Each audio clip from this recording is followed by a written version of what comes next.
Welcome to Wife Cheating Story. I hope you have an enjoyable and relaxing time listening. Let's get started. Your presence makes sharing these stories worthwhile. Tell us, where are you tuning in from today? Big city? Small town? Share with us in the comments. Now, let's dive into today's story. The Meal Ticket. Chapter 1. The Question. Dad, why does Mom call you her meal ticket when you're not around? Doug Mercer froze, his hand suspended mid-air above the model battleship he and his 10-year-old son, Noah, were building.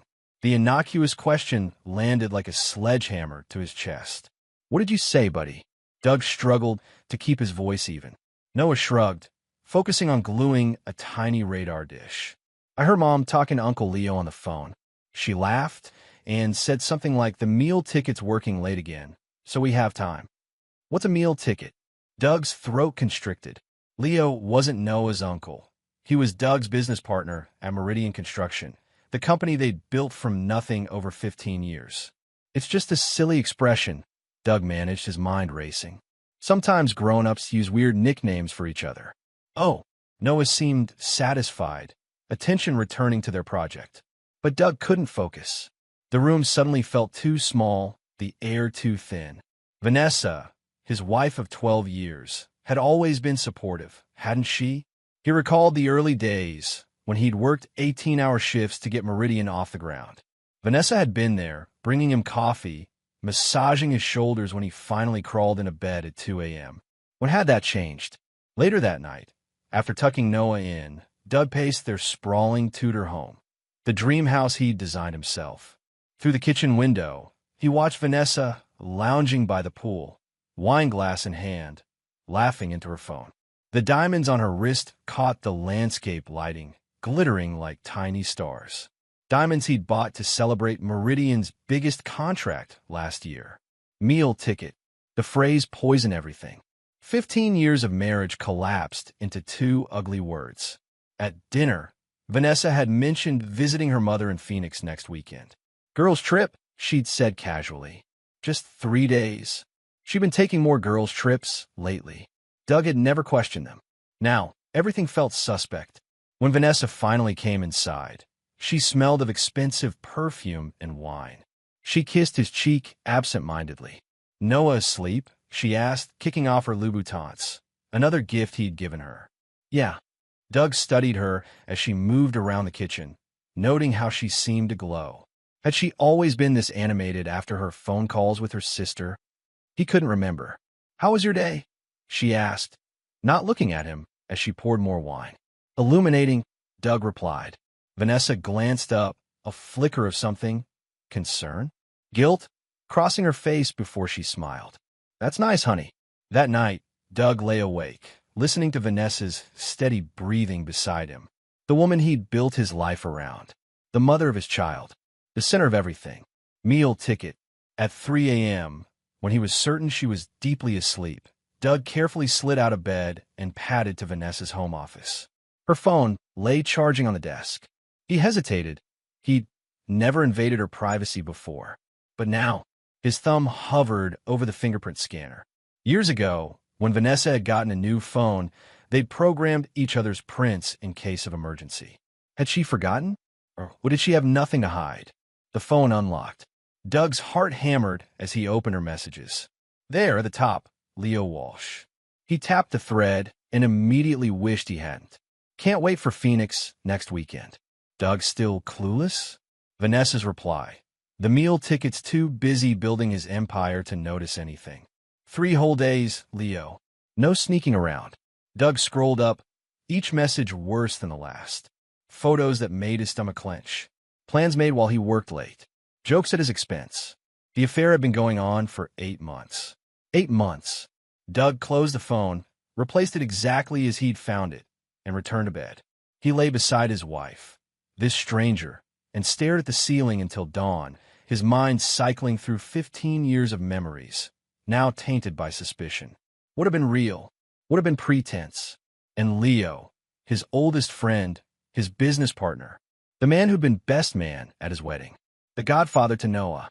Doug turned to look at Vanessa's sleeping form. So peaceful, so beautiful.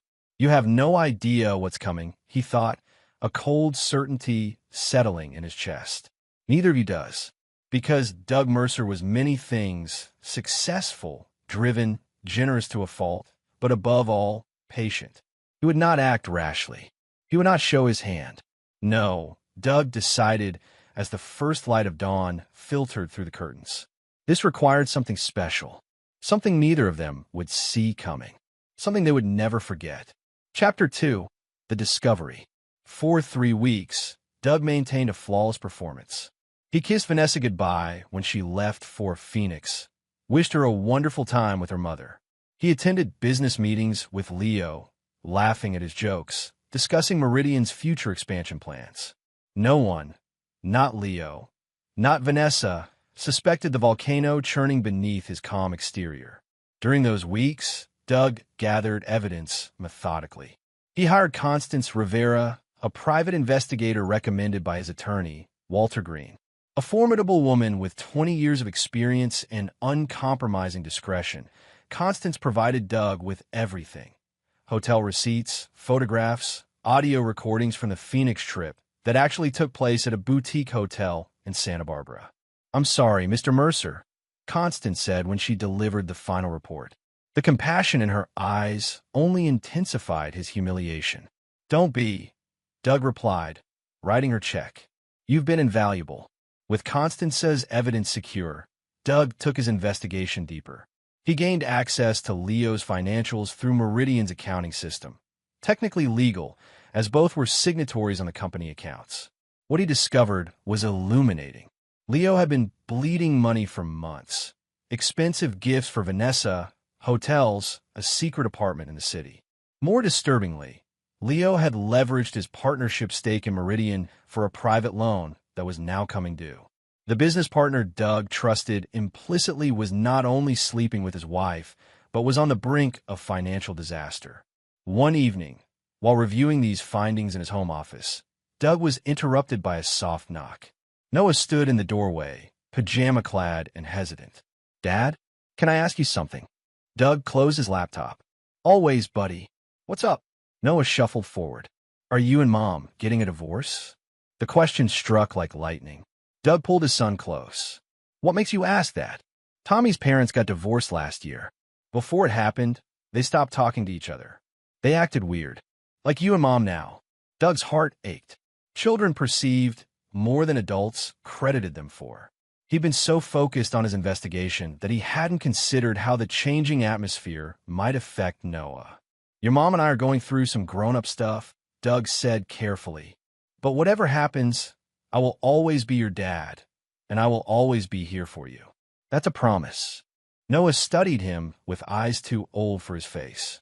"Is it because of Uncle Leo?" Doug stiffened. "What about Uncle Leo?" "Mom's always texting him. And last week, when you were at work, he came to the house. They didn't know I was home early for basketball. They were arguing in the kitchen." "Do you remember what about?" Noah frowned. "Uncle Leo said something like, 'We can't keep going like this. He's going to find out.' And Mom said, 'He doesn't suspect anything. He never has.'" Doug maintained his composure despite the fury igniting within him. They brought their betrayal into his home, where his son could witness it. "Thank you for telling me, Noah. This is very grown-up stuff, and I'm proud of you for being so honest. But now, I need you to trust me to handle it, okay?" After Noah went to bed, Doug sat alone in his darkened office. The pieces of his shattered life spread before him. The betrayal, the lies, the arrogance in their assumption that he would never discover the truth. He opened his desk drawer and removed the burner phone he'd purchased days earlier. He texted the number Constance had provided.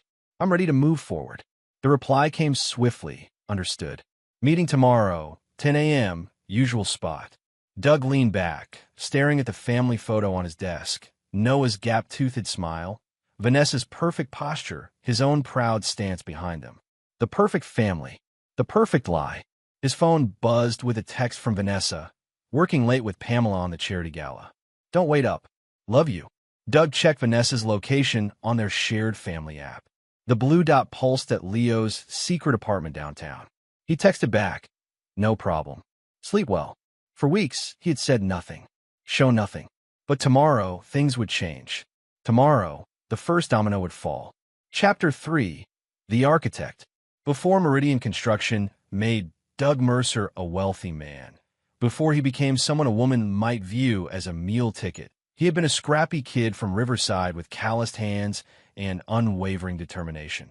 The youngest of 5 in a blue-collar family, Doug had watched his father work double shifts at the steel mill, coming home with burns on his forearms and a hacking cough that eventually took his life.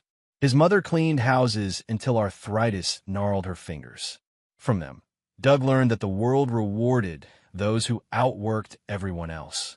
When his high school guidance counselor suggested vocational school, Doug instead secured 3 scholarships and worked nights to put himself through architecture school at UCLA. There, he met Leo Walsh, charismatic, connected from old money that had mostly disappeared, who recognized Doug's raw talent and ambition. "You design him, I'll sell him," Leo had proclaimed during a late-night study session their junior year. "We'll be millionaires by 30. They were millionaires by 29. Doug met Vanessa Hargrove at 27, when Meridian was still operating out of a converted warehouse. She'd been breathtaking, a former model turned interior designer, with honey blonde hair and a laugh that made everyone turn to find its source. Doug couldn't believe his luck when she agreed to dinner. "What made you say yes?" he asked on their third date. Vanessa's smile had been enigmatic. "You have hungry eyes, like a man who knows exactly what he wants and won't stop until he gets it." They married 11 months later. Noah arrived a year after that. Now, sitting across from Walter Green in the attorney's private conference room, Doug recalled those early days with painful clarity. "The evidence is substantial," Walter said, organizing folders on the gleaming mahogany table. A silver-haired titan of divorce law, Walter had represented 3 of Doug's acquaintances in their divorces. All had walked away satisfied. California's no-fault divorce laws notwithstanding, the evidence of marital misconduct will be persuasive during settlement negotiations. Doug nodded absently, his focus elsewhere. And the business angle? Walter's expression turned grim. "That's more complex. Your partnership agreement with Leo gives you both equal control, but the morality clause you included can be triggered by evidence of actions damaging to the company's reputation," Doug finished. "Like sleeping with the co-founder's wife and misappropriating company resources." "Exactly. But executing that clause requires board approval. The board that consists of me, Leo, and our 3 investors." Doug drummed his fingers on the table. "2 of whom owe their fortunes to deals I brought in." Walter studied him. "Doug, speaking as your friend, not just your attorney, are you sure about this direction? Divorce is one thing. What you're describing is scorched earth." Doug met his gaze unflinchingly. "They brought this war to my doorstep. To my son's doorstep." Walter sighed. "Then let's continue." For the next 2 hours, they refined what Walter termed the extraction plan. It would begin with subtle moves. Changes to company authorization protocols, strategic conversations with key investors, discreet relocation of assets. Nothing that would trigger alarm bells. Yet, what about Noah? Walter asked, closing his notepad. "My parents' old house in Lake Arrowhead is being prepared. My mother will take him there when things get volatile. He loves it up there." Walter nodded. "And Rebecca? Will she be involved?" Doug hesitated at the mention of Vanessa's younger sister. The 2 women had a complicated relationship, competitive, often contentious. Rebecca had warned Doug before the wedding, cryptically saying, "Vanessa always wants what sparkles brightest. Just make sure you keep shining. Rebecca will play her part," Doug said finally, "whether she knows it or not." As he gathered his documents, Doug's phone pinged with a text from Vanessa. "Miss you. Can't wait to see you tonight. Hugs and kisses." Attached was a selfie. Vanessa in his Harvard t-shirt, the one she knew he loved seeing her in, her smile intimate and inviting. Another ping. "Leo sending a deck for tomorrow's client presentation. Knock this out of the park, brother. Gersten's going to sign for sure." Doug texted identically worded appreciative responses to both. Outside, as California sunshine bathed the world in golden light, Doug sat in his Range Rover, staring at his reflection in the rearview mirror. The man looking back at him was still recognizable, Same deep-set hazel eyes, same strong jaw, now covered with 3 days of stubble. But something had changed. The light behind his eyes had hardened into something cold and resolute. "The meal ticket is officially closed," he murmured to his reflection, then started the engine and pulled into traffic, the first pieces of his plan already falling into place. Chapter 4. The First Move. The Gersten contract signing should have been a moment of triumph. Worth $50 million, it represented Meridian's expansion into sustainable commercial developments, Doug's passion project for 3 years. Instead, as champagne corks popped and executives exchanged congratulatory handshakes, Doug felt nothing but cold calculation as he watched Leo work the room. Leo Walsh had always been the face of Meridian. Charming, polished, the consummate salesman who could convince skeptics and close impossible deals. Today, he was resplendent in a tailored Brioni suit, moving through the crowd with effortless charisma, occasionally glancing at Doug with fraternal pride. "You have no idea," Doug thought, raising his champagne flute when Leo toasted him from across the room. The plan began that night, at the celebratory dinner hosted at the Pinnacle, downtown's most exclusive restaurant. Doug had arranged for Vanessa to attend, a deviation from their normal protocol for business events. "To what do we owe this pleasure?" Leo asked when Vanessa arrived, looking stunning in a crimson dress that clung to her curves. His voice was steady, his expression appropriate for greeting his business partner's wife. But Doug caught the momentary flicker in Leo's eyes, alarm masked by practiced charm. "The Gersten deal was Doug's baby," Vanessa replied smoothly, kissing Leo's cheek with practiced casualness. "I wouldn't miss celebrating his success." Throughout dinner, Doug observed their performance, the careful distance maintained, the brief glances when they thought he wasn't looking, the practiced ease of two people who believed their deception was masterful. He also noted how Valerie Gersten, the elegant CEO whose signature had just made them millions, seemed captivated by Leo's attention. "Mrs. Gersten seems quite taken with Leo," Doug mentioned casually as they drove home. Vanessa's knuckles whitened slightly on her clutch. "He's always had that effect on women." Doug kept his tone light. "Strange he never settled down." "Some men aren't built for monogamy," Vanessa replied, then quickly added, "Unlike you, of course." "Of course."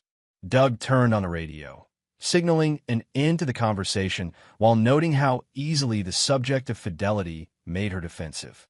The following morning, Doug executed the next phase. He called an emergency meeting with Maurice Palmer, Meridian's CFO, a brilliant, meticulous man who had been with them almost from the beginning. "I need a comprehensive audit of all expenditures for the past year," Doug explained in Morris's minimalist office. "Client by client, project by project, executive by executive." Morris's eyebrows rose. "That's extensive. Any particular reason?" "The Gersten contract puts us in a new league. Before we scale further, I want complete transparency on our financial health." Maurice nodded slowly. "I'll need to pull in the accounting team. This could take weeks." "You have 5 days," Doug said pleasantly. "And Maurice?" "Complete confidentiality. No exceptions." Meanwhile, Doug initiated what he privately termed Operation Proximity. He began keeping Vanessa close. He shortened his work hours, suggested spontaneous date nights, planned weekend activities.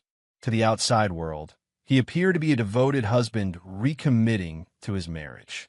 To Vanessa, it was clearly maddening. "Don't you have that Seattle project to oversee?" she asked one afternoon when Doug suggested an impromptu spa weekend. "Leo's handling it," Doug replied. "I realized I've been neglecting what matters most."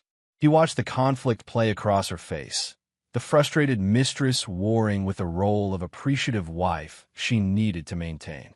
As predicted, by day 10, Leo made his first mistake. "We need to talk," Leo said, closing Doug's office door during a rare moment Vanessa had legitimate obligations elsewhere. His normally confident demeanor was frayed. "The Seattle deal. There's a problem with the municipal approval. I need you there." Doug leaned back, expression concerned. "How serious?" "Potentially deal-breaking. 3 days, max." Leo's eyes held a plea that had nothing to do with business. "You can't handle it." "I've tried." They specifically want the architect. Doug sighed dramatically. Let me check with Vanessa. We have plans, but if it's crucial, relief flooded Leo's face. It is absolutely crucial. That evening, Doug informed Vanessa he'd be leaving for Seattle the following morning. Her performance of disappointment was Oscar-worthy, though he caught the lightning-quick check of her phone, undoubtedly texting Leo the good news. Such bad timing, she sighed. Maybe I'll have Rebecca over to keep me company. Doug kissed her forehead. Excellent idea. You two should spend more time together. The next morning, Doug departed for the airport with his luggage. He kissed Vanessa goodbye, promised to call that night, and drove away. Then he circled back to the private airstrip where Constance waited in an unmarked surveillance van. They've already made contact, she reported, showing him her monitoring equipment. Walsh texted her 8 minutes after you left. Is he gone? Doug settled into the passenger seat, accepting the headphones Constance offered. Now they would wait, and listen, and document. Mr. Mercer, Constance said, her expression professional but concerned. Are you sure about this? Surveillance is one thing, but what comes next? Doug's smile didn't reach his eyes. What comes next, Ms. Rivera, is justice. Swift, poetic, and absolutely merciless. Chapter 5, Count a Moose. The surveillance van's interior was cramped and sterile, a technological cocoon of monitors, receivers, and recording equipment. Doug sat motionless, headphones pressed to his ears, as Constance adjusted the gain on their directional microphones. Through the equipment, he could hear Vanessa moving around their bedroom, humming as she prepared for Leo's arrival. How do you manage this professionally? Doug asked Constance during a lull. Witnessing people's worst moments day after day. Constance's weathered face remained impassive. I focus on the clients who deserve the truth. Like you. Her words hung in the air as Leo's Porsche pulled into the driveway. Doug tensed, watching on the monitor as his business partner strode confidently to the front door. The same door Doug had designed, incorporating elements that reminded him of his father's craftsmanship. We're recording, Constance confirmed quietly. For the next hour, Doug endured the most profound violation of his marriage, his home, his life. The cameras and microphones captured everything. Leo and Vanessa's passionate reunion, their conversation about Doug's obliviousness, their plans for the future. When will you leave him? Leo asked, sprawled across Doug's bed. Vanessa's laugh was brittle. Not until we're ready. He's still useful. The company's worth 9 figures now, thanks to Gersten. Your prenup has that 10-year clause. You've been married, 12 years? 12 years, for months and 6 days, Vanessa confirmed. But it's not just about money, Leo. Doug has connections. Status. Walking away means losing all that. Leo pulled her closer. We could have that together. Maybe, Vanessa murmured. But there's no rush. Doug's never suspected a thing. He's too trusting, too blinded by his precious success. In the van, Doug removed his headphones, his expression glacial. I've seen enough. Constance nodded, continuing the recording while Doug stepped outside, gulping fresh air. His phone buzzed, a text from Noah's basketball coach confirming tomorrow's practice. The normalcy of it felt surreal against what he just witnessed. Another text arrived, Rebecca Hargrove, Vanessa's sister. Are we still on for coffee tomorrow? Have some thoughts about Noah's birthday. Doug stared at the message. Rebecca, the missing piece. He texted back, definitely. 10 a.m., Whitfields? Rebecca responded immediately. Perfect. Returning to the van, Doug found Constance reviewing the footage. They've moved to the kitchen, she reported. Discussing whether to order dinner or, she broke off, listening intently through her headphones. Mr. Mercer, you need to hear this. Doug reluctantly replaced his headphones. Leo's voice was serious, getting suspicious. Palmer's conducting some kind of audit. Asked for all my expense reports, travel records, everything. Doug ordered an audit? Vanessa sounded alarmed. Not officially. Palmer says it's standard procedure with the company's growth, but the timing. I don't like it. Could he know about us? Impossible. We've been careful. But the Seacliff property, if he traces those payments. The property I don't know about. Vanessa's voice had cooled considerably. Silence followed, then Leo's cautious response. It was going to be a surprise. Oceanfront. 6 bedrooms. In your name only?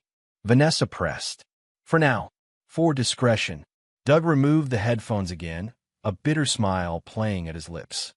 So Leo has secrets even from his accomplice. Classic narcissist move, Constance commented. Compartmentalizing relationships. Managing information flow. Can you get details on this Seacliff property? Constance was already typing on her laptop. County records are public. If it exists, I'll find it. Doug nodded, watching the monitor as Leo and Vanessa moved from tension back to intimacy. The prospect of a secret oceanfront property apparently smoothing over Vanessa's momentary suspicion. They're comfortable, Doug observed. Confident. Most affairs follow predictable patterns, Constance replied without looking up from her screen. They believe they've established a secure routine. That makes them vulnerable. To exposure, to miscalculation. Constance turned her laptop toward him. Seacliff property found. Purchased 4 months ago by an LLC registered to Leo Walsh. Purchase price, $4.8 million. Doug examined the listing photographs. A modernist glass and steel structure perched on California's most exclusive coastline. The kind of statement property that screamed new money. That's not a love nest, Doug said quietly. That's an exit strategy. The next morning, Doug met Rebecca at Whitfield's, an artisanal coffee shop in the Arts District. Unlike her sister's polished glamour, Rebecca possessed a natural beauty. Minimal makeup, curly hair she didn't fight to straighten, intelligent eyes that missed nothing. You look like hell, she said by way of greeting, sliding into the booth opposite him. Late night, Doug replied, pushing a cappuccino toward her. Business. Rebecca studied him over the rim of her cup. Business. Right. She set down her coffee. Let's skip the small talk. You didn't invite me here to discuss Noah's birthday. Doug had always appreciated Rebecca's directness. No, he admitted. I didn't. It's Vanessa, isn't it? You finally figured it out. The question blindsided him. You knew. Rebecca's laugh held no humor. About Leo? Everyone knows, Doug. Except you. She reached across the table, covering his hand with hers. I tried to warn you. Years ago. You didn't want to hear it. Doug withdrew his hand. Why didn't you tell me directly? Would you have believed me? The jealous little sister. Rebecca shook her head. Besides, Vanessa's my sister. Despite everything, that means something. And now? Rebecca's expression hardened. Now I'm thinking about my nephew. About what happens to him when this all explodes. Which it will.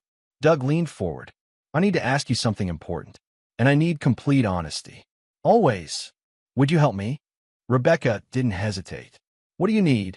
As Doug outlined the first stage of his plan, Rebecca listened intently, occasionally asking clarifying questions.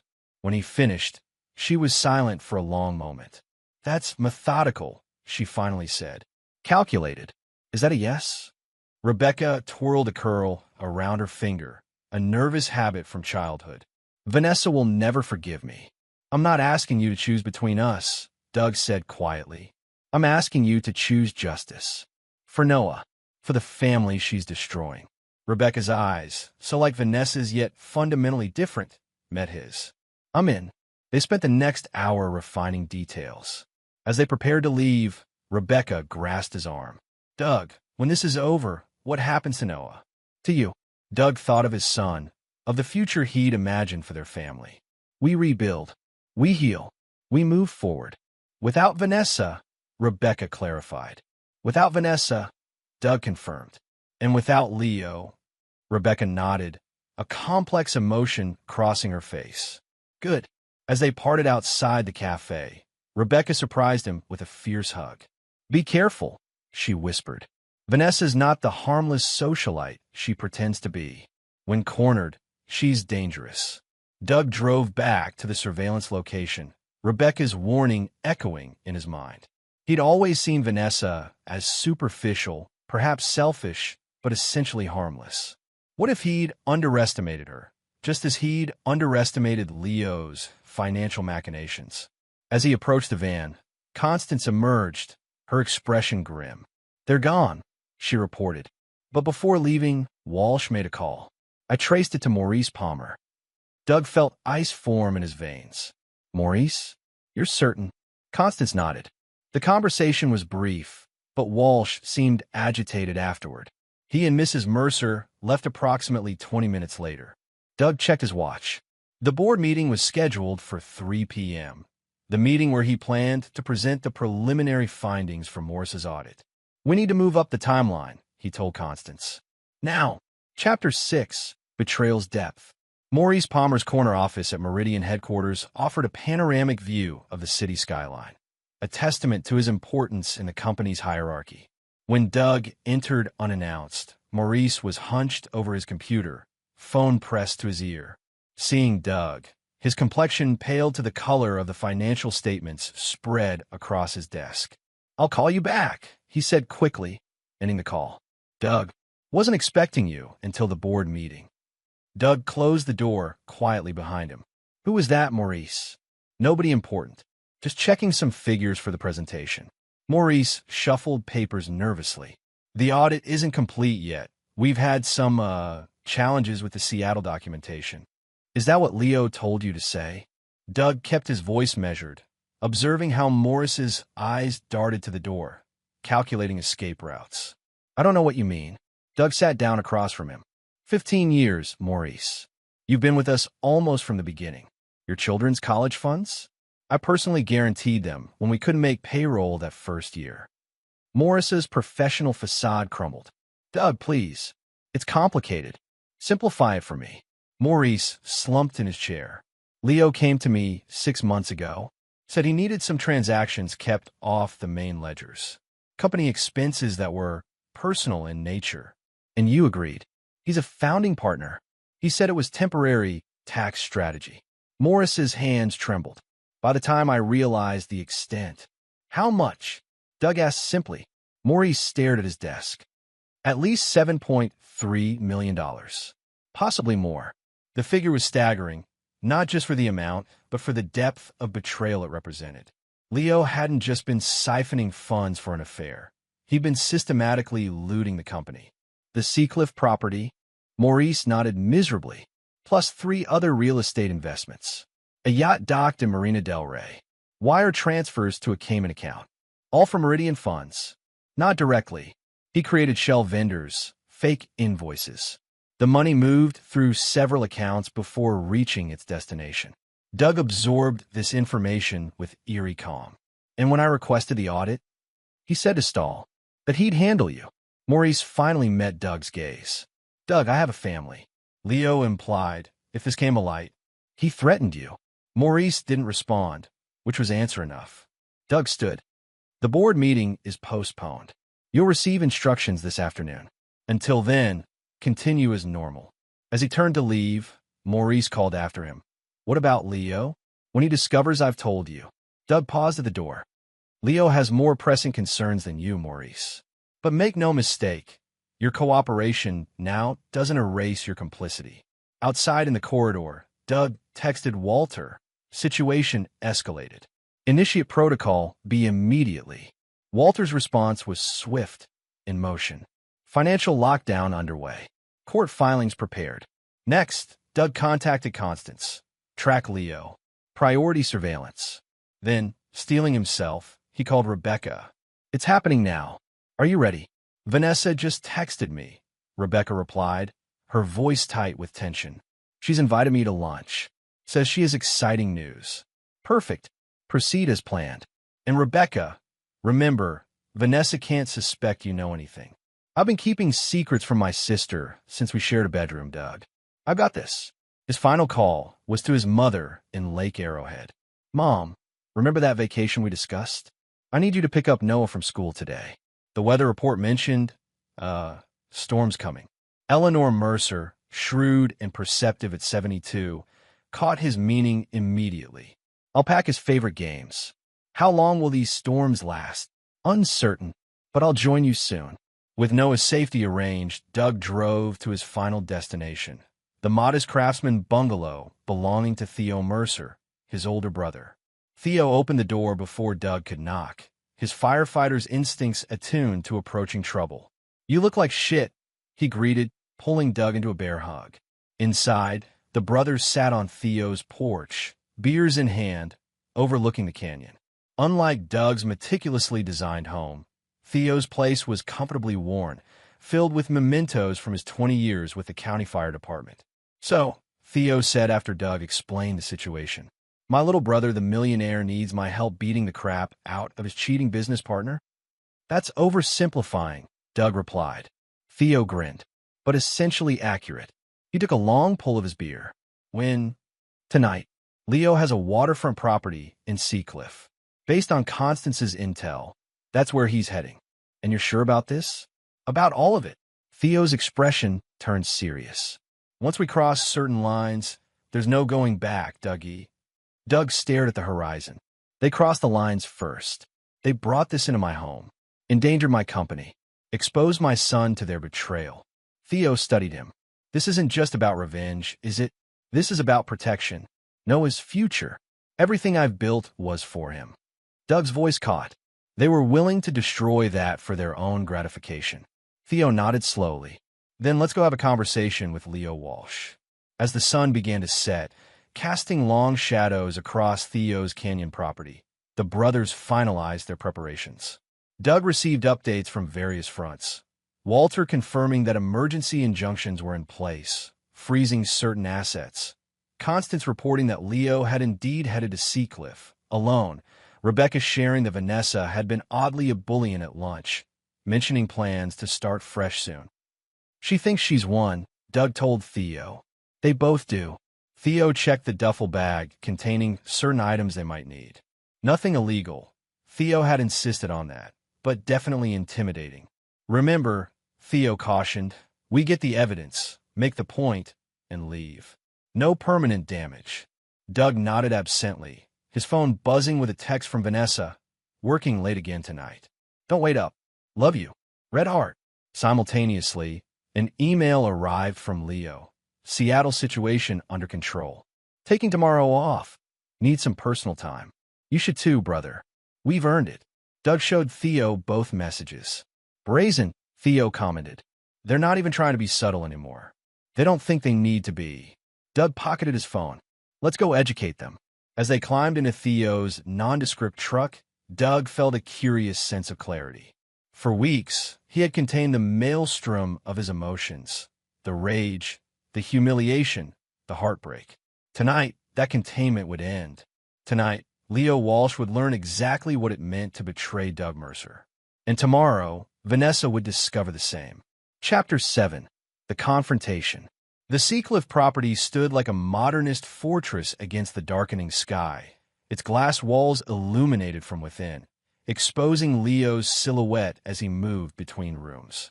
From their vantage point in Theo's truck, parked on a service road overlooking the isolated estate, Doug and Theo observed their target. "Nice place," Theo remarked. "Guess embezzlement pays well." Doug remained silent, mentally calculating angles of approach, potential exits, security measures. The architect in him couldn't help but admire the structure's bold lines, even as the betrayed friend plotted his infiltration. Constance confirmed no security system installed yet, Doug finally said. Leo's been cutting corners on the property's completion, prioritizing aesthetics over functionality. "Typical," Theo muttered, checking his watch. "It's nearly 9. You sure Vanessa's not joining him?" "Rebecca's with her. Girls' night at the Archer. Vanessa won't leave until at least 11. Theo nodded, reaching for the duffel bag at his feet. "Then let's make this visit count." They approached from the beach side, climbing the private staircase carved into the cliff face. Doug noted the poor lighting, the missing handrails, all violations of coastal building codes. More evidence of Leo's shortcuts. The seaward terrace doors were unlocked, another oversight. They entered silently, finding Leo in the sprawling living room, tumbler of scotch in hand, phone pressed to his ear. "Telling you, it's handled," Leo was saying, his back to them. "Doug's clueless. Always has been. Yeah, ironic that his trust fund is paying for all this." Doug cleared his throat. Leo whirled, the phone slipping from his fingers, clattering on the polished concrete floor.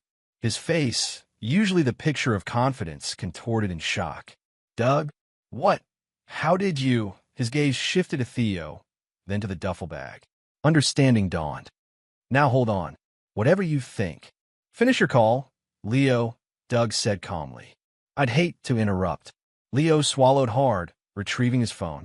I'll call you back, he muttered before ending the call. He forced a smile. Doug, buddy, this isn't what it looks like. Really?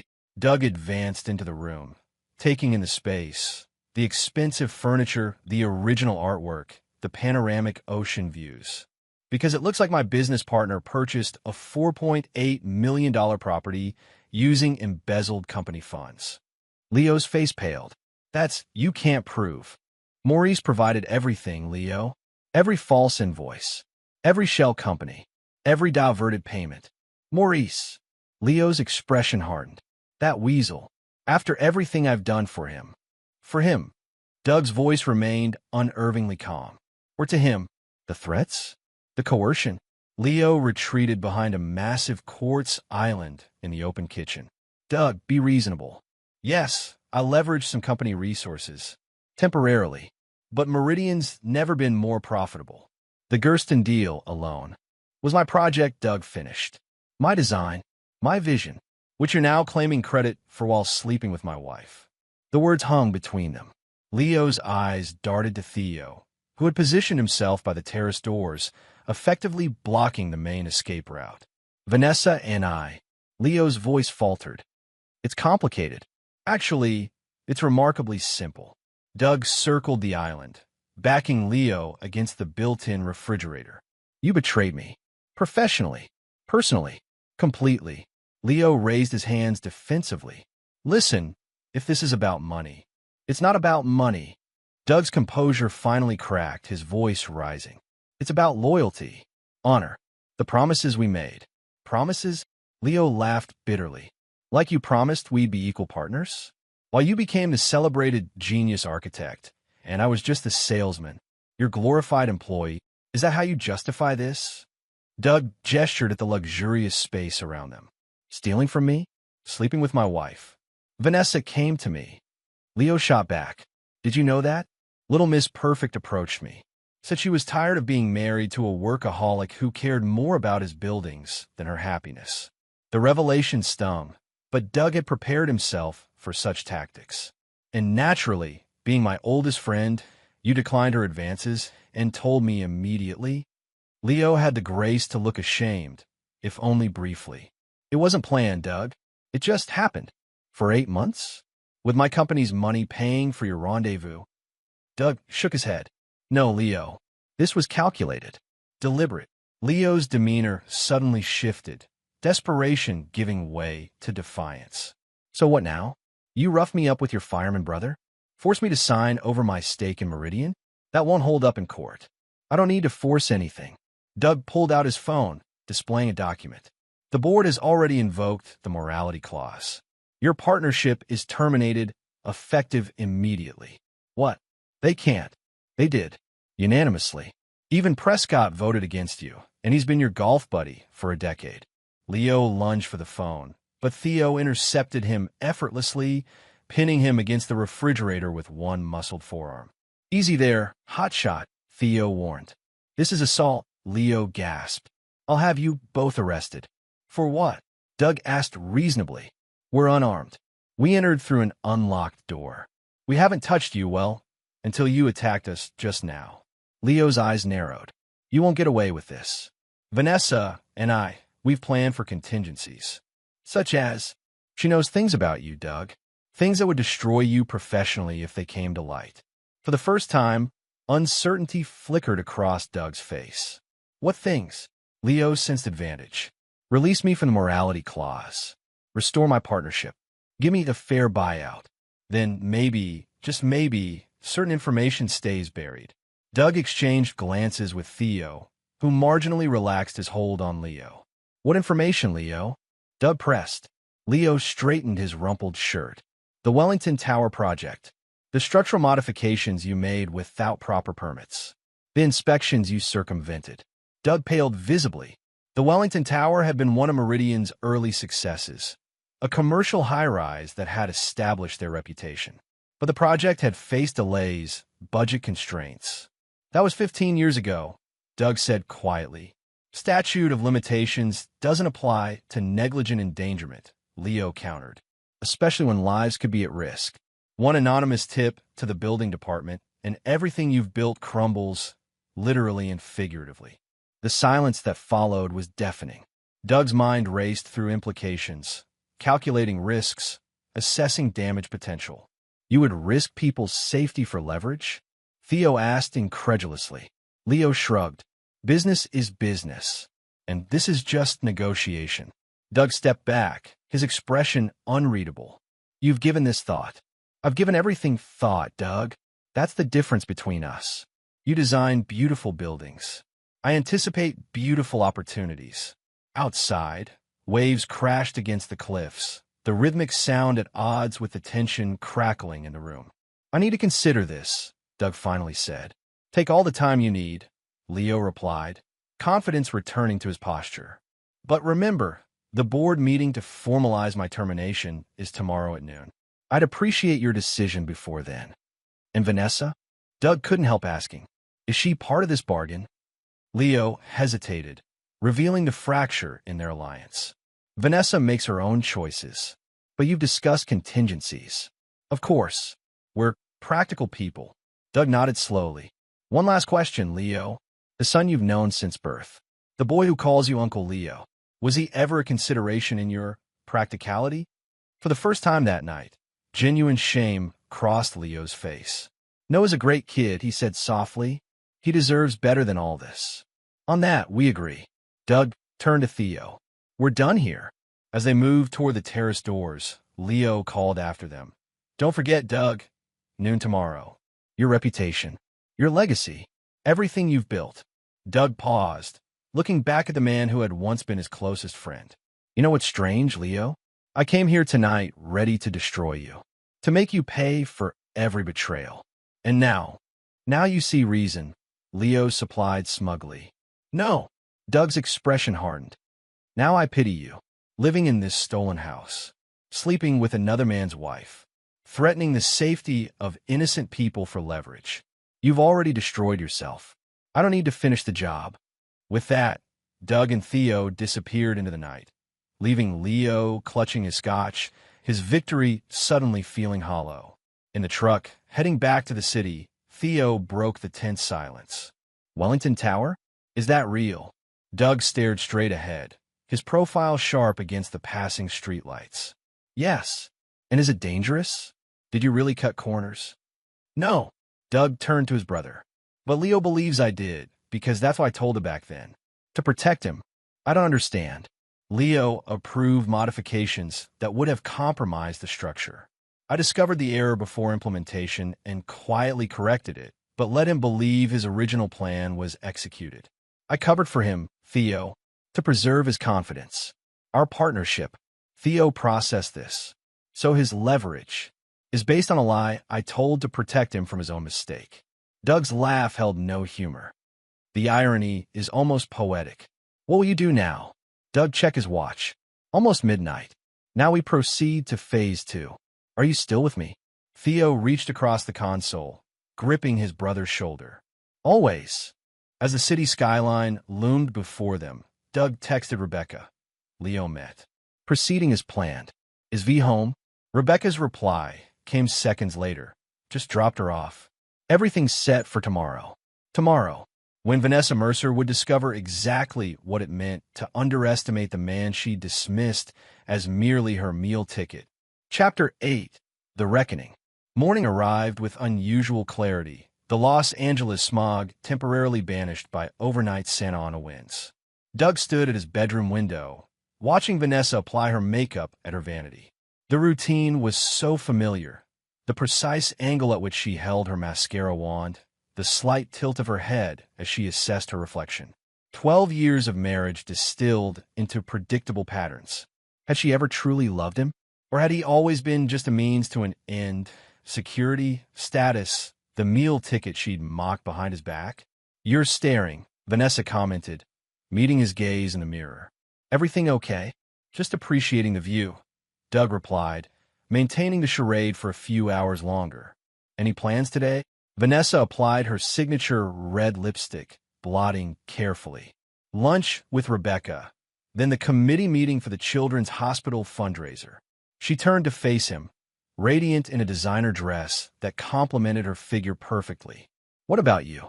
Shouldn't you be rushing to the office? Board meeting at noon. Thought I'd work from home this morning. A flicker of alarm crossed Vanessa's face. Board meeting? I don't remember you mentioning that. Last minute. Something about the Gersten contract allocation. Oh, Vanessa relaxed visibly. Well, don't work too hard. Maybe we could do dinner tonight? Just the two of us.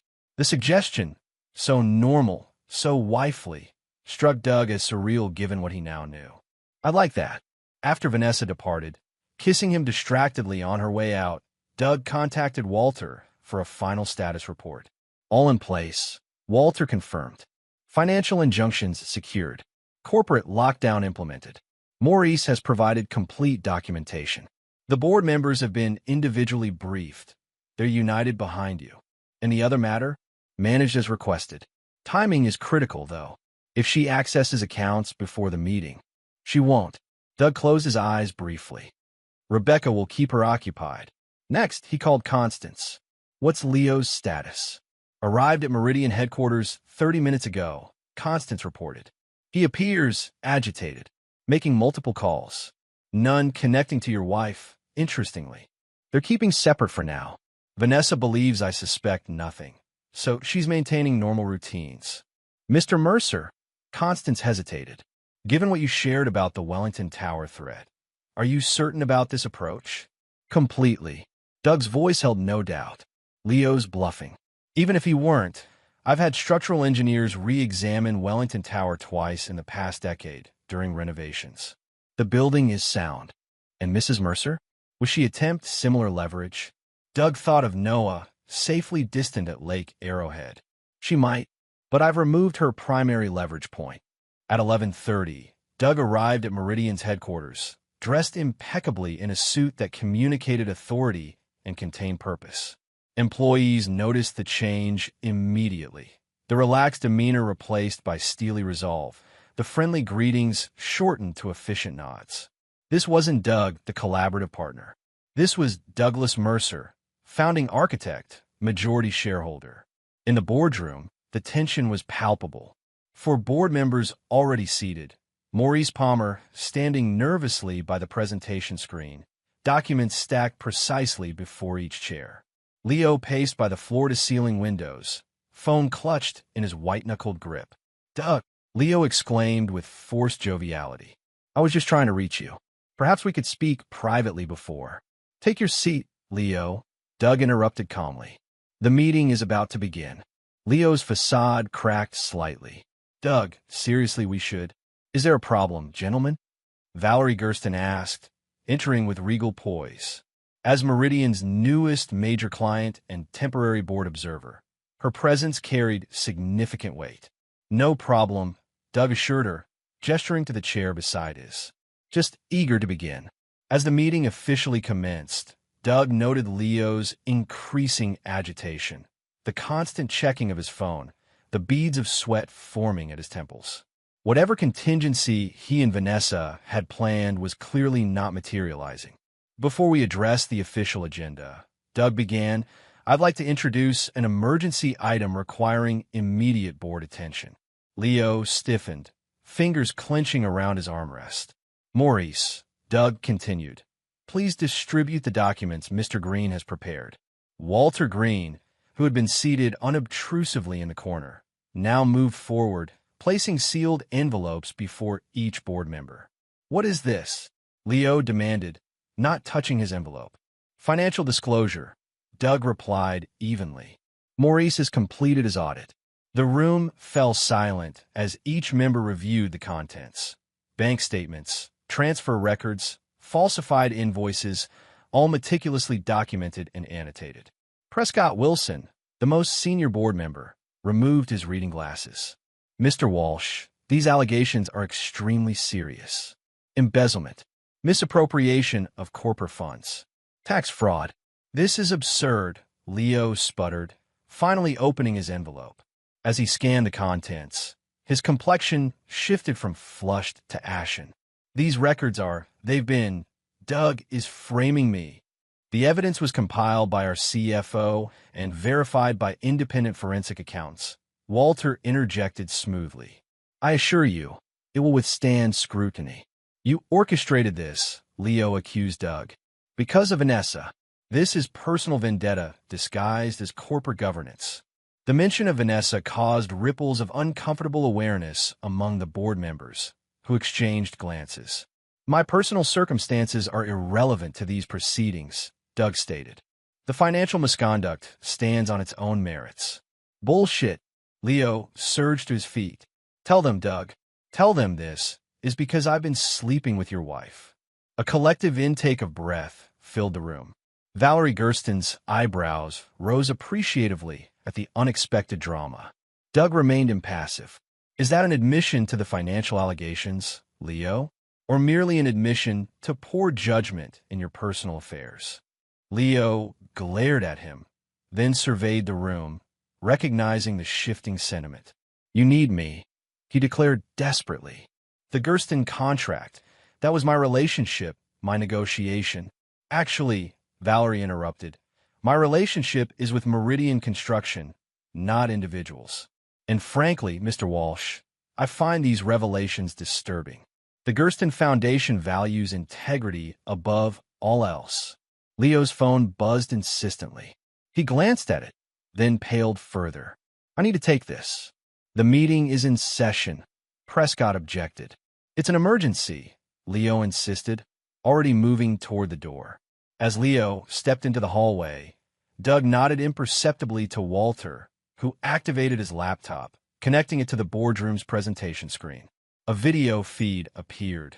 The lobby of Meridian headquarters, where Vanessa Mercer stood arguing vehemently with security personnel. What is this? Prescott demanded.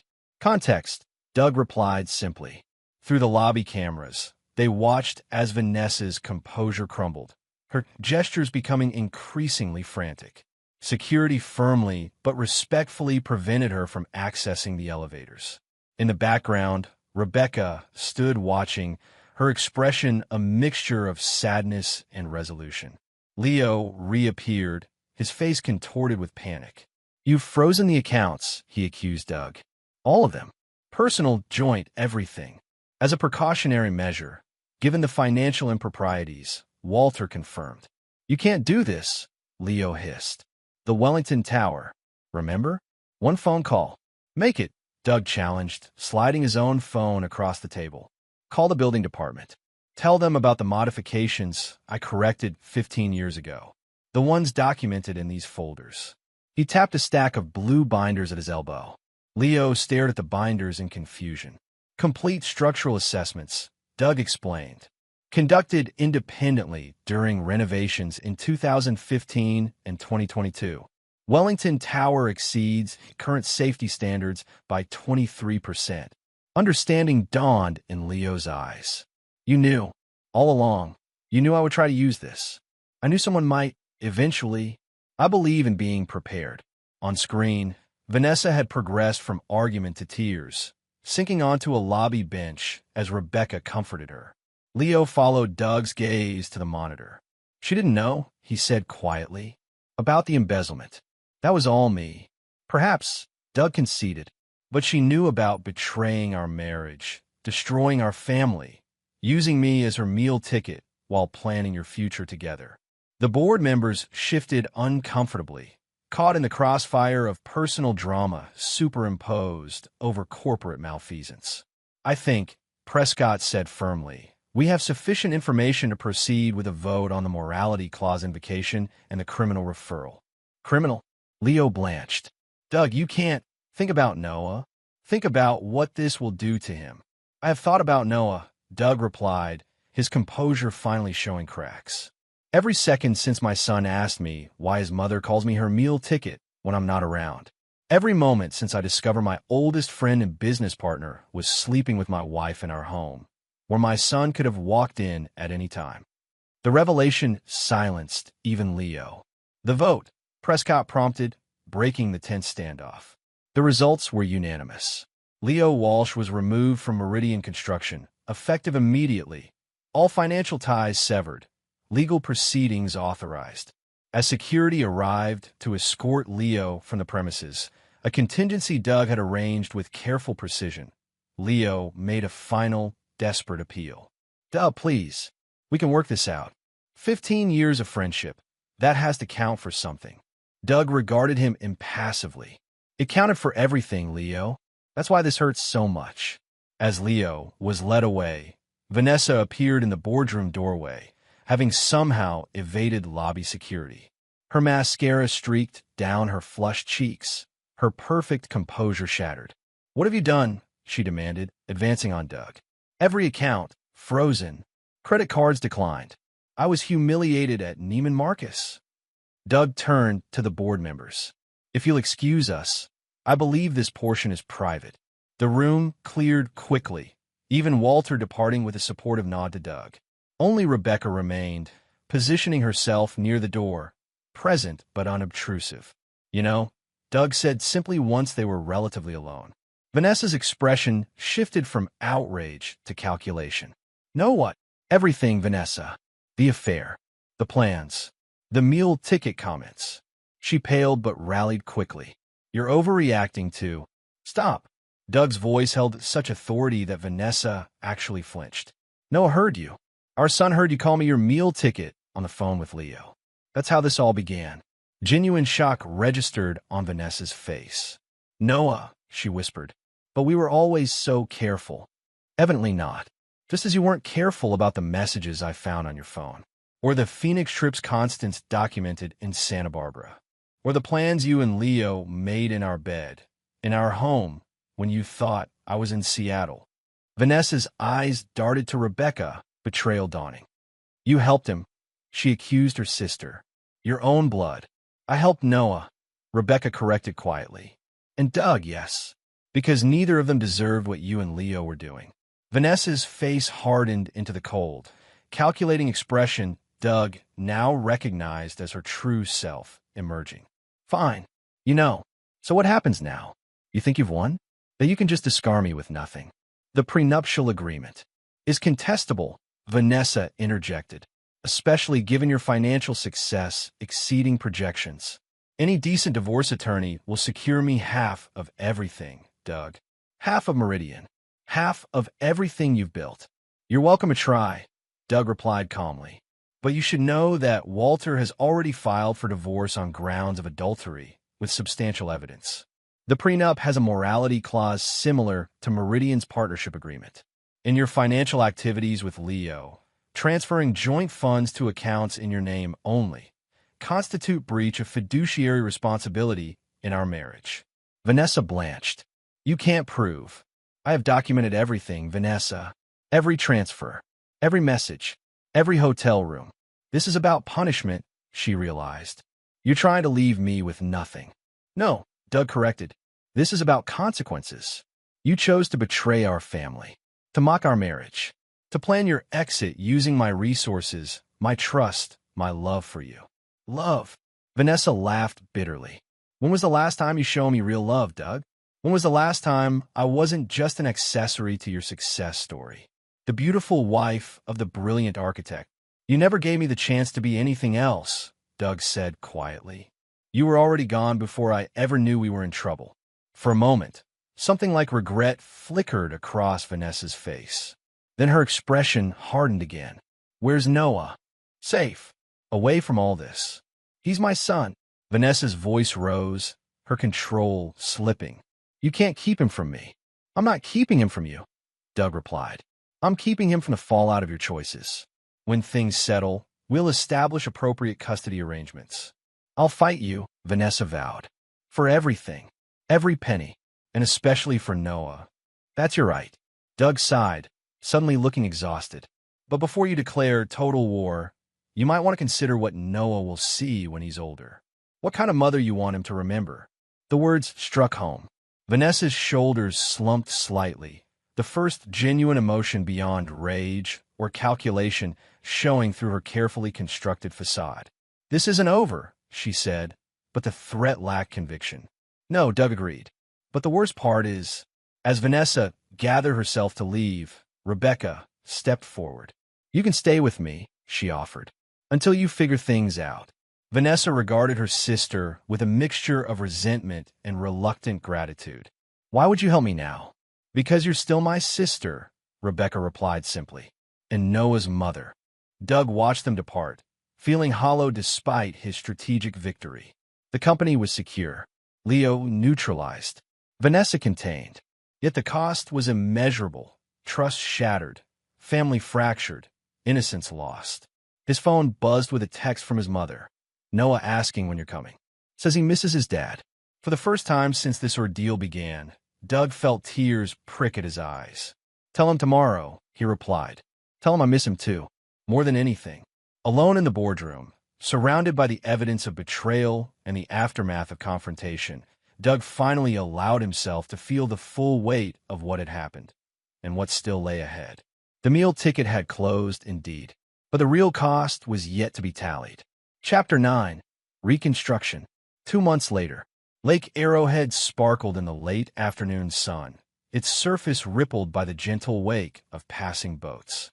From the deck of his childhood home, now renovated and expanded, Doug watched Noah paddle a kayak along the shoreline, his son's determined expression visible even from a distance. He's getting good, Eleanor Mercer observed, settling into the chair beside her youngest son. At 72, she remained striking, silver hair cropped short, posture military straight, eyes sharp as ever. Been practicing every day, Doug replied, smiling as Noah successfully navigated around a partially submerged log. Says he wants to enter the junior regatta next summer. Eleanor studied her son's profile. And how are you doing? Really? Doug considered the question, watching a flock of geese traverse the cloudless sky. Better, he finally said. Some days are harder than others. That's to be expected. Healing isn't linear. A comfortable silence fell between them, broken only by the distant sounds of Noah's paddle slicing through water and the occasional call of circling osprey. Doug's phone buzzed. A text from Rebecca. Meeting when is expected. V accepted revised terms. Signing tomorrow. You sure about this? Doug texted back. Certain. Noah deserves stability. After the initial confrontation, the subsequent weeks had unfolded with calculated precision. Leo Walsh had accepted a plea arrangement, full financial restitution in exchange for reduced charges. The scandal had been contained, the damage to Meridian minimal given the circumstances. Vanessa had initially threatened scorched earth legal warfare, but as evidence mounted and her position weakened, practicality had prevailed. The settlement Doug offered, while nowhere near what she'd hoped for, provided sufficient resources for a dignified new start.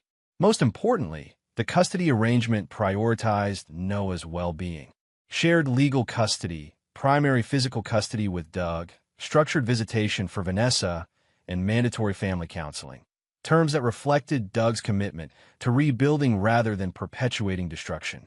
Rebecca's a remarkable woman, Eleanor commented, having glimpsed the text exchange. Supporting you both through this. Can't be easy, Doug nodded, recalling Rebecca's unflinching loyalty throughout the crisis. She's been essential, and something more, perhaps. Eleanor's tone remained neutral, but her eyes held knowing warmth. Mom, Doug admonished gently. It's been 2 months since my marriage collapsed. I'm hardly in a place to. I'm not suggesting romance, Eleanor interrupted, simply acknowledging connection, understanding, foundation for whatever might develop. Eventually, before Doug could respond, Noah's excited shout drew their attention back to the lake. He had reached the far dock, his goal for the week, and was waving triumphantly.